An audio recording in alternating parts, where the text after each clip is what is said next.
এখন তারা অনলাইন ভিত্তিক সীসা কারবারে নেমেছেন। আমরা ডিএনসির গোপন তথ্যের ভিত্তিতে রাজধানীতে সক্রিয় একটি অনলাইন ভিত্তিক সীসা সরবরাহ চক্র শনাক্ত করা হয়।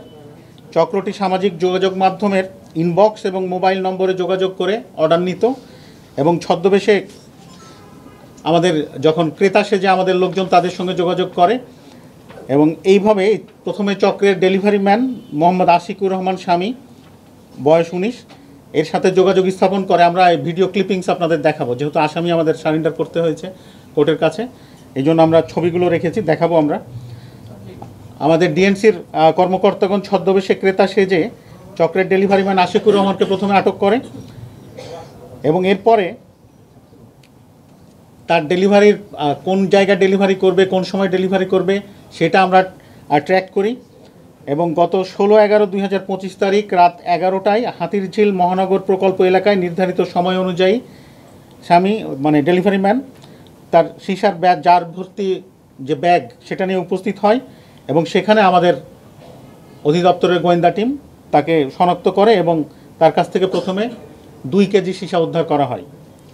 ব্যাপক জিজ্ঞাসাবাদে মিস্টার স্বামী জানান যে তিনি রাজধানীর বিভিন্ন এলাকায় অনলাইনে অর্ডার নিয়ে সে অনুযায়ী সীসা সরবরাহের সঙ্গে যুক্ত এবং তিনি শুধু একজন ডেলিভারি ম্যান, কিন্তু তারও মানে মূল ব্যবসায়ী রয়েছেন। এটির পিছনে একাধিক ব্যক্তি কাজ করে।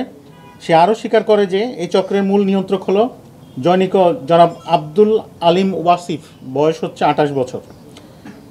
স্বামীর দেয়া তথ্য যাচাই করে ডিএনসির দল দ্রুত উত্তর বাড্ডার বিটিআই প্রিমিয়াম প্লাজায় অবস্থিত ইনোভেট নামক দোকানটিকে চিহ্নিত করে এবং ঢাকা বিভাগীয় গোয়েন্দা কার্যালয়ের উপপরিচালক জনাব মেহেদী হাসানের নেতৃত্বে গোয়েন্দা টিম সেদিন রাতেই দোকানে প্রবেশ করেন এবং সন্দেহজনক কার্যকলাপ যখন শনাক্ত হয় তারা নিশ্চিত হন যে দোকানের মালিক আব্দুল আলিম ওয়াসিফ এটার সঙ্গে যুক্ত, তাকে আটক করা হয়।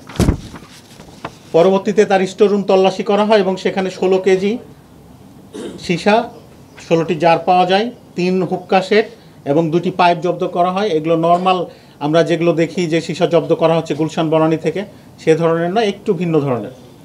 এবং চারকোলের 10টি প্যাকেট আটক করা হয়, আইফোন 13 একটা উদ্ধার করা হয় এবং 5টি ওয়াইফাই সিসিটিভি ক্যামেরা জব্দ করা হয়।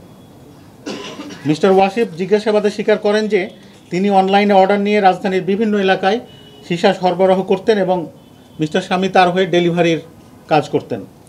জিজ্ঞাসাবাদে ওয়াসিফ স্বীকার করে যে সে দীর্ঘদিন ধরে অনলাইনে অর্ডার নিয়ে রাজধানীর বিভিন্ন এলাকায় গোপনে সীসা সরবরাহ করত এবং তার একটা নেটওয়ার্ক সক্রিয় আছে। গ্রেপ্তার 2 আসামির বিরুদ্ধে মাদকদ্রব্য নিয়ন্ত্রণ আইন 2018 সংশোধিত 2020 অনুসারে মামলা রুজু করা হয়েছে ইতিমধ্যে এবং আমরা আরও চেষ্টা করছি আরও অভিযান চালিয়ে নেটওয়ার্কের সদস্যদের শনাক্ত এবং আটক করার জন্য। এখন আপনাদের কাছে আমরা সহায়তা চাইব যে আমরা যখন রেস্টুরেন্ট ভিত্তিক সীসা বারগুলোতে অভিযান চালাচ্ছি, সেগুলো যখন বন্ধ হয়ে গেছে তাদের ব্যবসা, তারা এখন অনলাইনের দিকে ধাবিত হচ্ছে। আপনাদের কাছে যদি এই ধরনের কোনো সংবাদ থাকে, অনুগ্রহ করে আমাদের সংশ্লিষ্ট টিমকে যদি সরবরাহ করেন, তাহলে আমরা হয়তো ওই যে সীসা এবং তার আড়ালে যে মাদক ব্যবসা হয় আমাদের তরুণ প্রজন্মের জন্য যে ক্ষতিকর ব্যবসা, সেটাকে হয়তো প্রতিহত করতে পারবো আপনাদের সহযোগিতায়।